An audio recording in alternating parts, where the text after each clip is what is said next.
Hello guys, मैं per day video नहीं upload कर पा रहा हूँ। इसके लिए मुझे क्षमा कीजिए, क्योंकि मेरे भी कुछ अपने प्रॉब्लम्स हैं। जो में मेरी जैसे ही प्रॉब्लम सॉल्व होगी मैं बोर्ड पर पढ़ाना स्टार्ट करूँगा। आप लोग लाइव क्लास भी देखने को पाएंगे। लेकिन जब तक मैं अपनी प्रॉब्लम सॉल्व नहीं कर पा रहा हूँ तब तक आप लोग ऐसे ही कॉपी में मैं पढ़ा रहा हूँ, पढ़िए। और अगर अच्छा लगे तो प्लीज़ लाइक कीजिए, कमेंट कीजिए, सब्सक्राइब कीजिए और शेयर कीजिए, और मुझे भी आगे बढ़ने का मौका दीजिए, जिससे मैं भी आगे बढ़ सकूं। और दोस्तों, कमेंट ज़रूर कीजिए, क्योंकि मुझे लगता है मैं कहीं ना कहीं गलत कर रहा हूँ, लेकिन वो कमियाँ आप ही लोग निकालेंगे। क्योंकि किसी की भी कमी वो ही खुद अपने नहीं निकाल सकता ना। कोई दोस्त होता है या माता पिता होते हैं, वही बताते हैं। सो मेरे मोम डैड मेरे पास है नहीं अभी अभी। दोस्तों, ये ना समझिएगा मेरे मोम डैड है नहीं। फ़िलहाल मैं उनसे अलग रहता हूँ, दूर रहता हूँ, पढ़ाई करता हूँ। और आप लोगों को भी कुछ थोड़ा सा, आप लोगों से भी थोड़ा सा अपना ज्ञान शेयर करने की कोशिश करता हूँ। मेरे मोम डैड घर पर रहते हैं, मैं बाहर रहकर पढ़ाई कर रहा हूँ। ठीक है, रूम लिए हूँ, अपने खुद बनाता हूँ, खाता पीता हूँ। वीडियो है मेरे साथ, और इस वीडियो को देखने वाला है मेरे साथ। तो देखने वाले आप हैं, बनाने वाला मैं हूँ। तो सो प्लीज़, जो भी इसमें मुझे आप लोगों को फॉल्ट लगे, मेरे टीचिंग में फॉल्ट लगे, आप तुरंत बताइए। समझाने में अगर मैं को ठीक से नहीं समझा पा रहा हूँ तो मैं समझाने की अपनी टेक्निक चेंज कर दूंगा, जिससे आप लोगों को समझना आसान हो जाए। फ़िलहाल मैं अभी तो नहीं कह रहा हूँ कि फ़िलहाल आने वाले समय में इसमें और ज़्यादा जब घुल जाऊँगा वीडियो बनाने में, पढ़ाने में। अभी तो मैं नया नया हूँ, मैं नया नया टीचिंग कर रहा हूँ। सो मैं जब इसमें घुल जाऊँगा तो आप लोगों को और मज़ा आएगा। तो सो प्लीज़ लाइक कीजिए, सब्सक्राइब कीजिए, जिससे मेरा भी दिल लगे वीडियो बनाने में। क्योंकि यार, जब लाइकर और सब्सक्राइबर ये सब लोग नहीं होते ना, तो वीडियो बनाने की जी भी नहीं करता। कहते यार क्या बनाऊँ, इसमें लाइक ही सब मतलब व्यूअर्स ही नहीं बढ़ रहे, लाइक सब्सक्राइब की बात ही छोड़ दीजिए। सो प्लीज़, अगर शेयर आप करेंगे, लाइक करेंगे, सब्सक्राइब करेंगे तो मेरे व्यूअर्स भी बढ़ेंगे, और दूसरों की भी को भी बताएंगे जो बहुत गरीब है। मोबाइल तो सब चलाते हैं, लेकिन कुछ गरीब होते हैं जिनके पास कोचिंग करने का पैसा नहीं होता है, खाने पीने का पैसा नहीं होता है, वो मोबाइल चलाते हैं। तो ऐसे कंजूस लोग या ऐसे लोग, बुरा मत मानना, मैं यूं ही मजाक करता रहता हूँ, थोड़ा मैं हंसमुख टाइप का हूँ। तो ऐसे लोग मेरे वीडियो देख करके जो भी थोड़ा सा भी समझ पाएँ वो समझ लिया करें। ठीक है, जय हिंद। आइए चलते हैं आज के टॉपिक पर, जो क्या जेंडर जेंडर से लेकर के और कॉम्प्लीमेंट तक।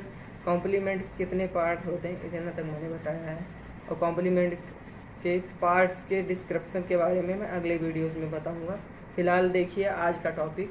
आइए चलते हैं आज के शुभारंभ पर। एपिसोड 4 के बारे में देखते हैं क्या उसमें बताया गया है। अभी तो फ़िलहाल मैं वीडियो स्टार्ट कर रहा हूँ। चलिए देखा जाए एपिसोड 4 में जो है उसमें क्या बताया जाएगा। मेरी वीडियोस 30 मिनट की रहती हैं, क्योंकि अगर ज़्यादा बड़ा बनाऊंगा तो ये अब यूट्यूब पर अपलोड करने में प्रॉब्लम होती है। इसीलिए मैं 30 ही मिनट की बनाता हूँ। लेकिन मैं इतना ज़रूर पढ़ाता हूँ जितने अदर टीचर्स 1 घंटे में पढ़ाते हैं, उतना मैं 30 मिनट में पढ़ाता हूँ, बताता हूँ। उतनी ज़्यादा से ज़्यादा जानकारी मैं देता हूँ। इसलिए आप मेरे चैनल को ज़रूर देखें, लाइक करें, सब्सक्राइब करें, जिससे मैं भी अपने मंजिल तक पहुंच सकूं। क्योंकि अब इसी में हमारी मंजिल है। तो प्लीज़ लाइक कीजिए, सब्सक्राइब कीजिए, शेयर कीजिए, जिससे ज़्यादा से ज़्यादा लोग देखें। बेल आइकन दबाइए, जिससे मेरी नई नई गतिविधियों यानी एक्टिविटीज़ की जानकारी आपको मिलती रहे। चलिए 2 मिनट मैंने आपका बात करने में बर्बाद कर दिया। आगे देखते हैं होता क्या है। लेकिन मेरी बातों पर गौर ज़रूर कीजिएगा, और मुझे भी आगे बढ़ने का मौका दीजिए। मौका तो भगवान भी देते हैं, हम तो इंसान हैं दोस्तों। चलिए आगे देखते हैं। उस मतलब ऑब्जेक्ट जो था उसके मतलब उसका स्थानांतरण के बाद में हम आगे देखते हैं होता क्या है। फ़िलहाल चलिए एक बार बैक देख लेते हैं, कि प्रीवियस रिवीजन कर लेते हैं। ज़्यादा से ज़्यादा 2 या 3 मिनट लगेगा। ठीक है, जो पिछले वीडियोज़ में मैंने पढ़ाया था। पिछले वीडियोज़ में मैंने पढ़ाया था जो है प्रेडिकेट का विभाजन। प्रेडिकेट 3 प्रकार के होते हैं, verb, object, complement. Example, Ram bought a house. तो इसमें सब्जेक्ट और प्रेडिकेट पहले हम छांटते हैं। सब्जेक्ट क्या है, यानी कर्ता। आप मेरी पिछली वीडियो देखेंगे तो उसमें कर्ता ये सारी चीज़ों के बारे में बताया गया है। मैं उसको भी अपलोड करने की कोशिश करूँगा, क्योंकि वो किसी त्रुटिवश नहीं अपलोड हो पाई थी। मैं उसे जल्दी से जल्दी अपलोड करने की कोशिश करूँगा। तो देखते हैं, सब्जेक्ट क्या है, राम, और प्रेडिकेट क्या है, बॉट अ हाउस। मतलब इसको छोड़ करके, सब्जेक्ट को छोड़ करके बाकी जो भी कुछ बचता है वो क्या होता है, प्रेडिकेट होता है। अब प्रेडिकेट में क्या हुआ है, 2 भाग प्रेडिकेट में देखने को मिलता है, वर्ब और ऑब्जेक्ट। वर्ब क्या है, क्रिया, या हंसना, खेलना, कूदना, खाना पीना, यही क्रिया है। उसके बाद में आगे देखते हैं, या हाउस, ये क्या है, ऑब्जेक्ट है जो कि प्रेडिकेट में आता है। अब टेबल के माध्यम से समझ लीजिएगा, क्योंकि मैंने यहाँ पे समझा दिया है कि क्या कैसे होता है। चलिए देखते हैं कॉम्प्लीमेंट। कॉम्प्लीमेंट में क्या है, चलिए एग्जाम्पल के माध्यम से समझते हैं, जल्दी समझ आएगा। That tall man is a good player.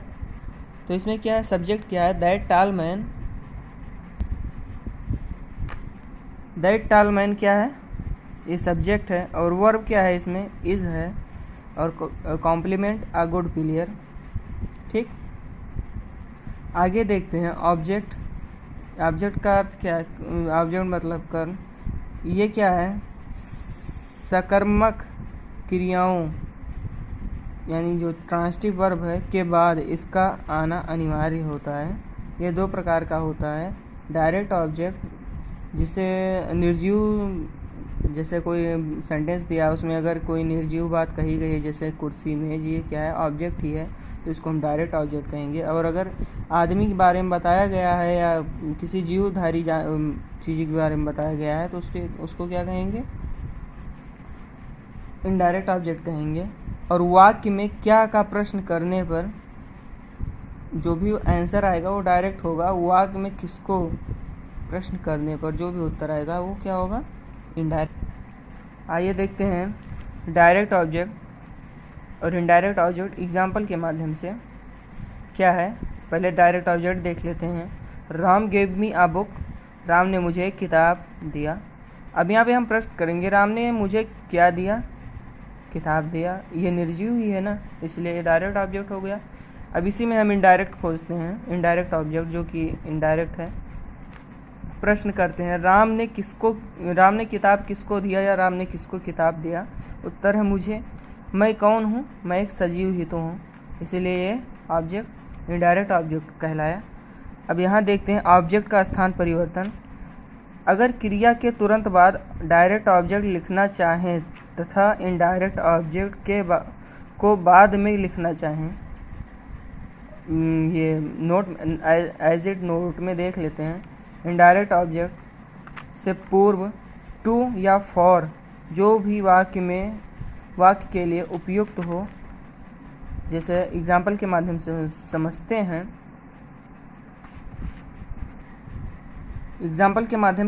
हैं। Ram gave me a book. Ram ने मुझे किताब दिया। चेंज ऑब्जेक्ट मतलब हम इसका ऑब्जेक्ट चेंज कर रहे हैं। राम गेव, अब ये अ बुक पीछे था, इसको हम आगे ला रहे हैं। अ बुक फॉर मी मेरे लिए। और यहाँ क्या होगा, Ram gave me a book. Ram ने एक किताब मुझे दी। और यहाँ क्या होगा, राम ने मेरे लिए एक किताब दी। ये क्या है, मतलब इसमें ज़्यादा कोई उल्टा सीधा प्रभाव नहीं हो रहा है, ज़्यादा कोई चेंज नहीं हो रहा है। आगे देखते हैं दूसरा number, I gave him a book. Change object change कर रहे हैं हम इसका, मतलब पीछे वाला आगे, आगे वाला पीछे ले जा रहे हैं। तो I gave a book to him. ठीक, तो जैसे बैठेगा, जैसे टू जहाँ ज़्यादा अच्छा लग रहा है लिखने में वहाँ टू लिखेंगे, जहाँ फॉर ज़्यादा अच्छा लग रहा है वहाँ फॉर लिखेंगे। इसके लिए कोई बाउंडेशन नहीं है। और उल्टा सीधा अगर लिख देंगे थोड़ा सेंटेंस भद्दा लगेगा, बाकी गलत मेरे हिसाब से मैंने जहाँ तक पढ़ा है वहाँ तक ये गलत नहीं होता है। ठीक है।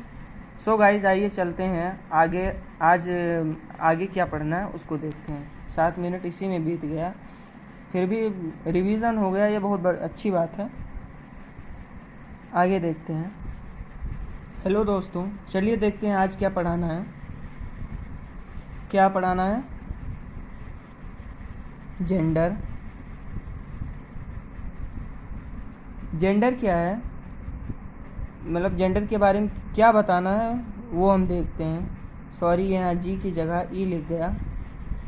जेंडर, GENDER, जेंडर का, जैसे अभी हमने पढ़ा था ऑब्जेक्ट का स्थान परिवर्तन पढ़ा था, उसी अब यहाँ पढ़ेंगे जेंडर का ऑब्जेक्ट के रूप में प्रयोग।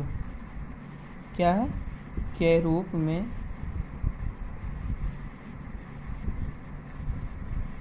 प्रयोग।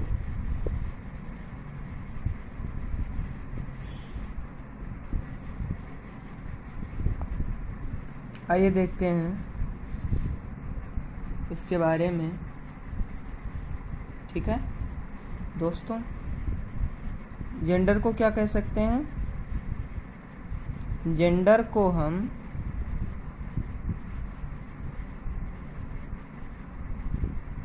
वर्बल नाउन भी कह सकते हैं।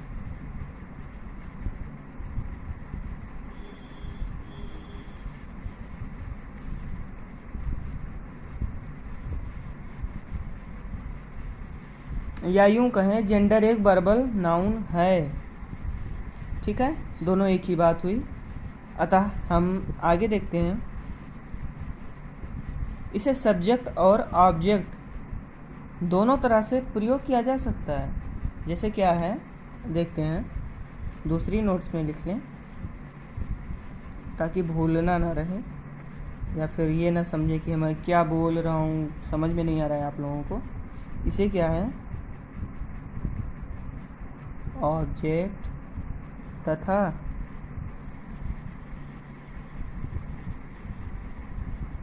सब्जेक्ट के रूप में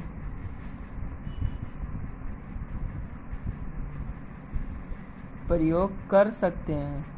इसीलिए हम इसको वर्बल नाउन भी कहते हैं, अन्यथा ये वर्बल नाउन होता क्यों? नाउन है तभी तो ये सब्जेक्ट के रूप में प्रयोग हो रहा है, ऑब्जेक्ट के रूप में प्रयोग हो रहा है। ठीक, आगे क्या है, अब एक इसमें और पॉइंट बनेगा। जब जेंडर ऑब्जेक्ट के रूप में प्रयोग होता है तब ये तुरंत क्या, तब ये मुख्य क्रिया के तुरंत बाद आता है। इसको भी एक पॉइंट में नोट कर लो। ये पॉइंट वाइज नोट करने से क्या रहता है दोस्तों, बहुत आसानी रहती है हमें दोबारा जिसे रिवाइज करने में हमें बहुत सुविधा मिलती है। तो क्या है, जब जेंडर ऑब्जेक्ट के रूप में प्रयोग होता है तब क्या होता है, ये है मुख्य क्रिया के बाद, मुख्य क्रिया के बाद आता है, या यूं कह लें कि तुरंत बाद आता है। सब एक ही रहेगा, एक ही मतलब है इसका। और बाद आने का मतलब ये एक दूसरा भी हो जाएगा कि जैसे एग्जाम्पल में अभी हम समझते हैं। पहले हम आपको एग्जाम्पल क्या दे रहे हैं, सी लव्स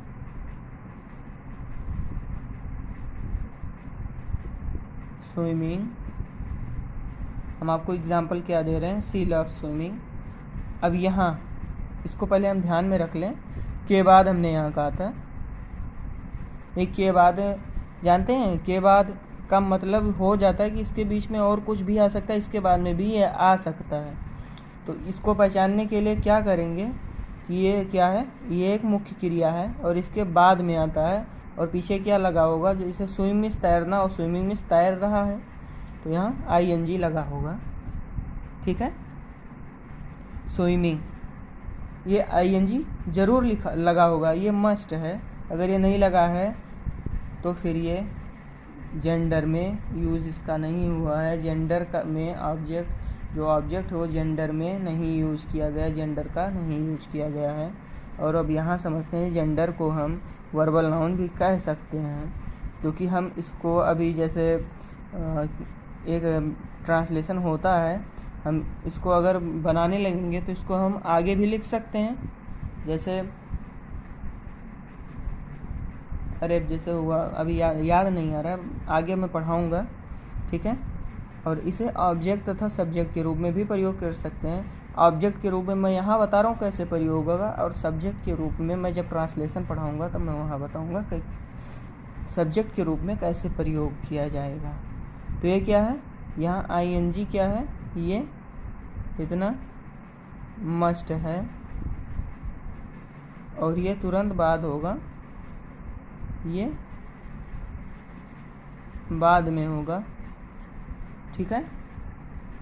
ये नहीं कि यहाँ बीच में कुछ आ जाए। एक और एग्जांपल देख लीजिए, क्या है, ही गेव अप। अब यहाँ देखिए दोस्तों, गेव अप आ गया।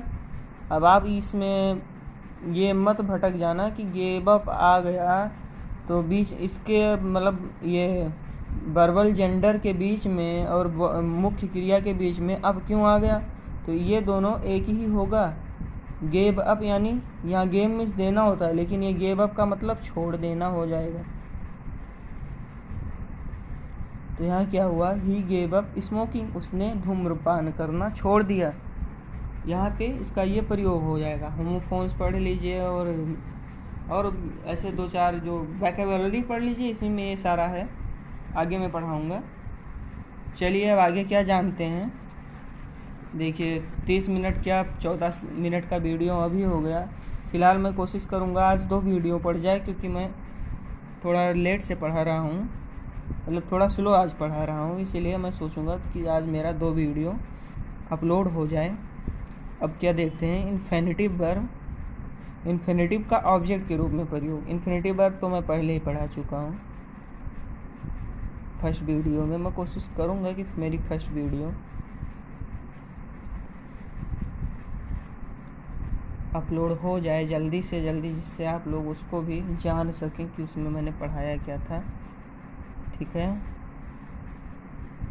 क्या होगा, इन्फिनिटिव वर्ब का ऑब्जेक्ट के रूप में प्रयोग। देखिए दोस्तों, इसमें क्या होता है, पॉइंट वाइज इसमें भी लिखते हैं, ज़्यादा आसानी रहेगी। ज़्यादा कुछ नहीं लिखता है, ये सारे नियम कानून हैं।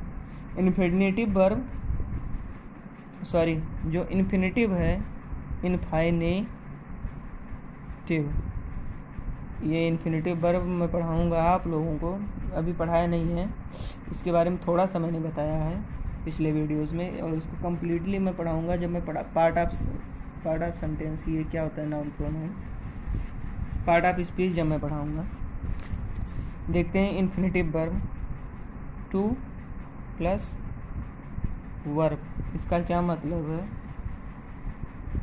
को हम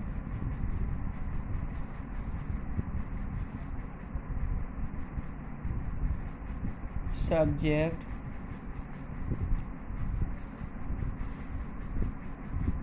तथा ऑब्जेक्ट के रूप में प्रयोग कर सकते हैं। क्या है, कर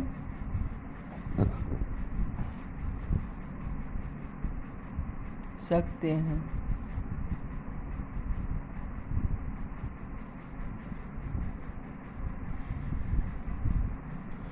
और दूसरा नियम है, जब ये ऑब्जेक्ट के रूप में प्रयोग होगा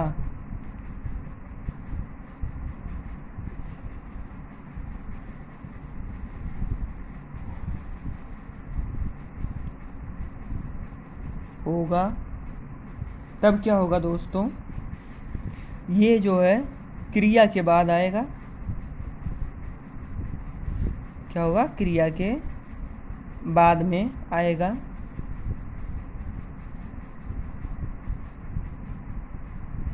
जैसे अभी हम देखते हैं, जैसे हम लोग लगाते नहीं है कि वह स्कूल जाता है, ठीक है, ही go to school.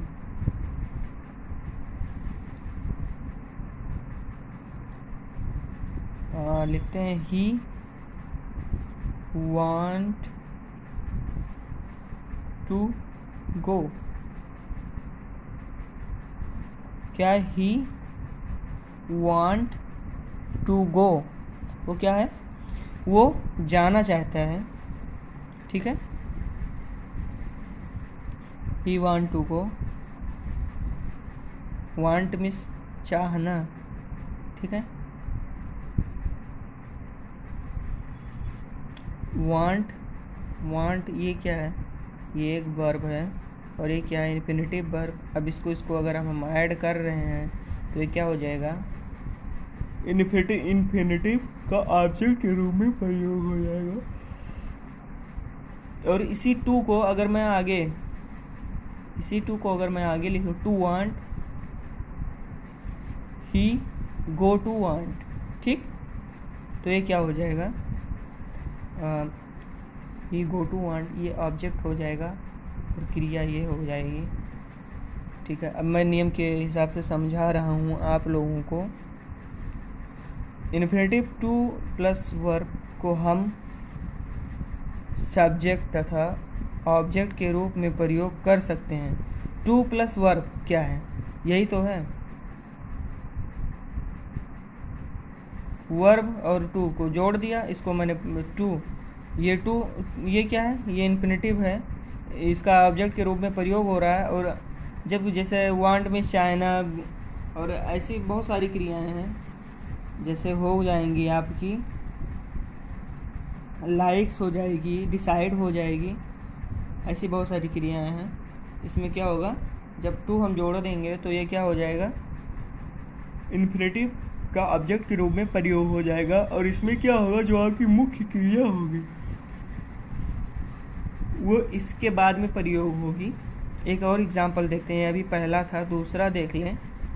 C likes to read, C likes, वो पसंद करती है टू रीड, पढ़ना। सी लाइक्स टू को एक में कर दिया, इन्फिनिटिव वर्ब का ऑब्जेक्ट के रूप में प्रयोग हो गया, टू रीड, पढ़ना, ठीक। टू प्लस वर्ब क्या बता रहा है, यानी कि वर्ब जो मुख्य क्रिया है उसके पहले मैं टू का प्रयोग करूँगा और जो ऑब्जेक्ट होगा वो मैं पहले लिख दूँगा, इसके पहले। ऐसे यहाँ भी हो रहा है, इसके पहले मैंने यहाँ ऑब्जेक्ट लिख दिया और इसको यहाँ लिखना जरूरी है, इसको बाद में हम नहीं लिख सकते, ठीक है। टू प्लस वर्ब, यहाँ टू है या वर्ब है, इसको जोड़ दिया जाए तो नियम क्या है, पहले नियम के आधार पर हो गया। जब यह ऑब्जेक्ट के रूप में प्रयोग होगा, क्रिया के बाद आएगा।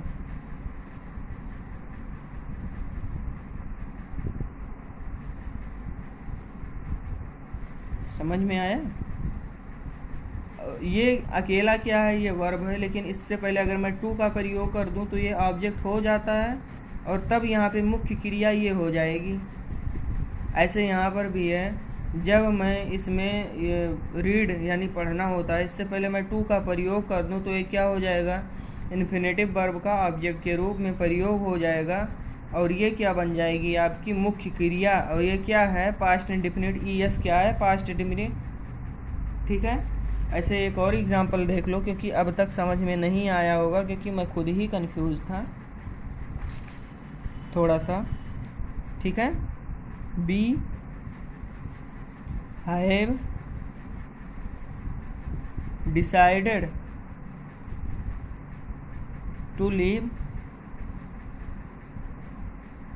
LEAVE, लीव मीन्स क्या होगा, छोड़ना है, ये भी एक वर्ब ही है, लेकिन इसके पहले मैंने टू का प्रयोग किया, इसलिए क्या हो गया, ऑब्जेक्ट बन गया। और डिसाइड मीन्स निर्णय, ये क्या होगी, मुख्य क्रिया, और ये हेल्पिंग वर्ब हो गई। ठीक है दोस्तों, मैं अभी आपको बताऊंगा जब इन्फिनेटिव वर्ब को ऑब्जेक्ट के रूप में प्रयोग करते हैं या ऑब्जेक्ट रूप में कैसे बनाते हैं। जैसे रीड हुआ, राइट हुआ, सिंग हुआ, डांस हुआ। ठीक है, और क्या हुआ, और बहुत सारी वर्ब हैं, जैसे प्ले हुआ। अब इसको अगर मैं इन्फिनेटिव ऑब्जेक्ट के रूप में प्रयोग इस इन्फिनेटिव वर्ब को ऑब्जेक्ट के रूप में प्रयोग करूं तो क्या होगा, इसके मैंने टू जोड़ देना है, ये क्या बन जाएंगी,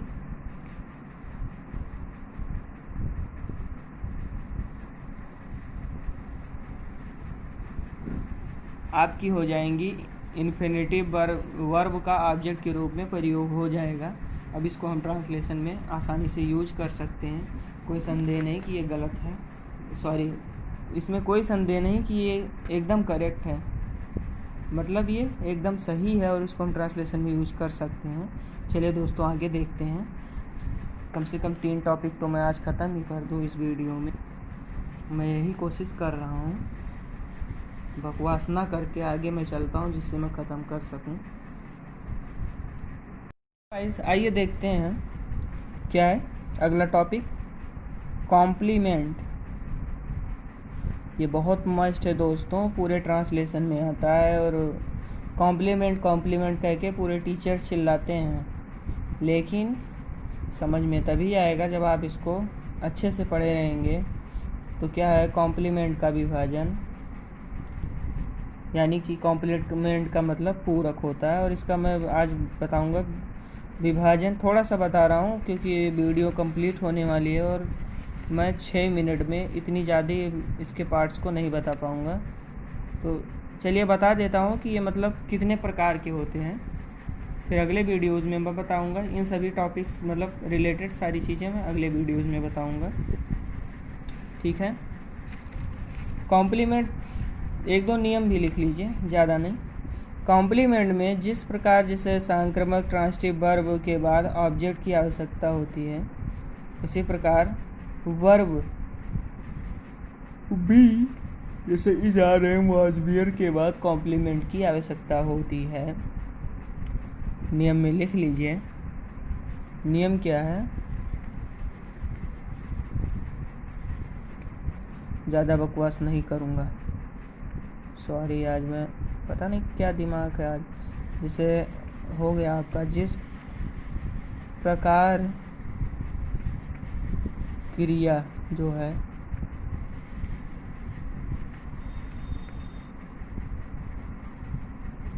सॉरी यहाँ स्पेलिंग मिस्टेक हो रही है, ESI होगा, TIOVE होगा, ट्रांसिटिव वर्ब जो है, ट्रांसिटिव वर्ब याद रखिएगा, ट्रांसिटिव वर्ब हो वर्ब के बाद ऑब्जेक्ट की आवश्यकता होती है।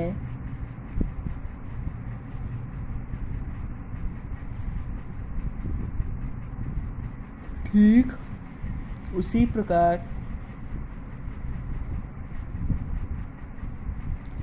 प्रकार क्या है, जो है मेरा वर्ब और बी, क्या है वर्ब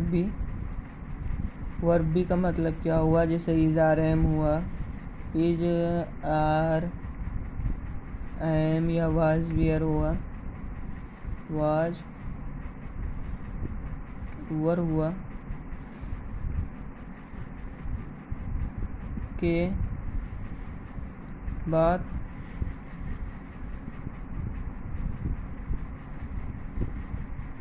कॉम्प्लीमेंट का कॉम्प्लीमेंट का आना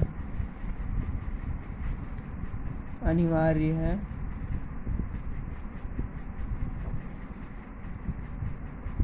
ठीक है, क्या है? कॉम्प्लीमेंट के बाद आना अनिवार्य है।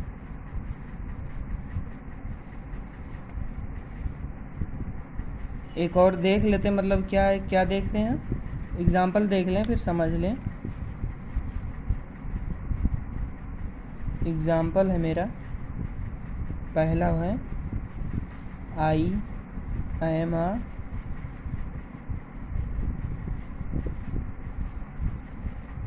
टीचर।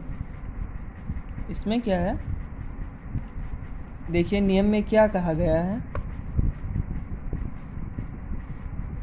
जिस प्रकार क्रिया ट्रांसिटिव वर्ब के बाद ऑब्जेक्ट की आवश्यकता होती है, ठीक उसी प्रकार वर्ब भी, यानी जो है is are am was were हुआ, इसके बाद में कॉम्प्लीमेंट का आना अनिवार्य है।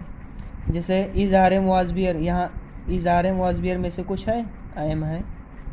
अब इसके बाद में क्या है, is are am was were के बाद कॉम्प्लीमेंट, तो बाद में आए जो भी आएगा वो क्या होगा, बाद में ये क्या होगा, आई मिस मैं, आई एम मिस हूँ, मैं हूँ क्या हूँ, स्टूडेंट हूँ, टीचर हूँ, या गाइडर हूँ, किसी भी उसमें मैं किसी दूसरों को गाइड करता हूँ या किसी को कुछ भी बताता हूँ, क्या हूँ मैं, किसान हूँ, स्टूडेंट हूँ, मतलब राइटर हूँ या फिल्म मेकर हूँ, कुछ तो बताऊँगा मैं ना अपना प्रोफेशन।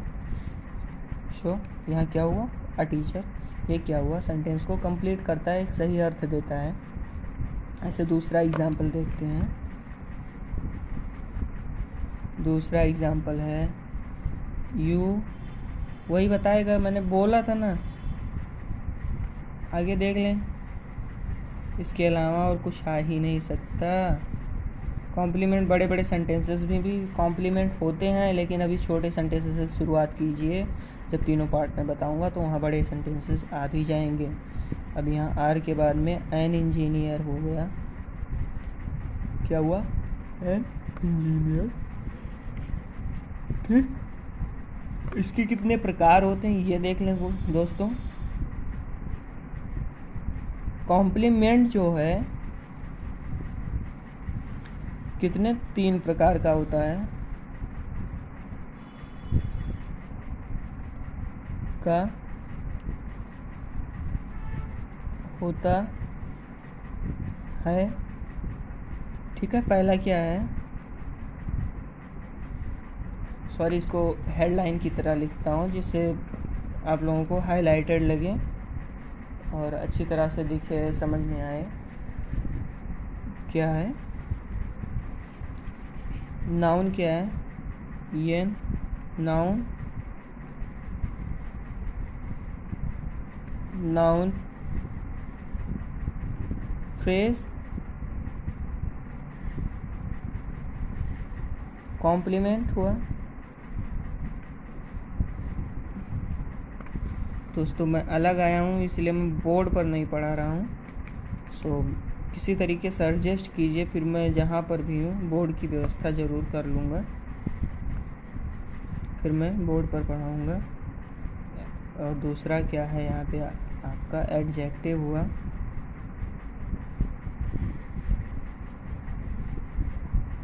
एडजेक्टिबल फ्रेज भी, मतलब इसके अंतर्गत जो भी कुछ आपको बताया जाएगा वो सब ये है। और उसके बाद में क्या बताया जाएगा, पास्ट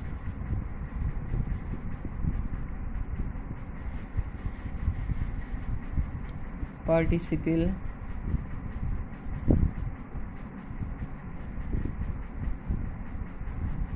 कॉम्प्लीमेंट। और हमें देख रहा हूँ कि इसमें एक छूट रहा है जो कि तीसरा है। तीसरा क्या है हमारा, जो है एडवर्बल, क्या है, कॉम्प्लीमेंट है।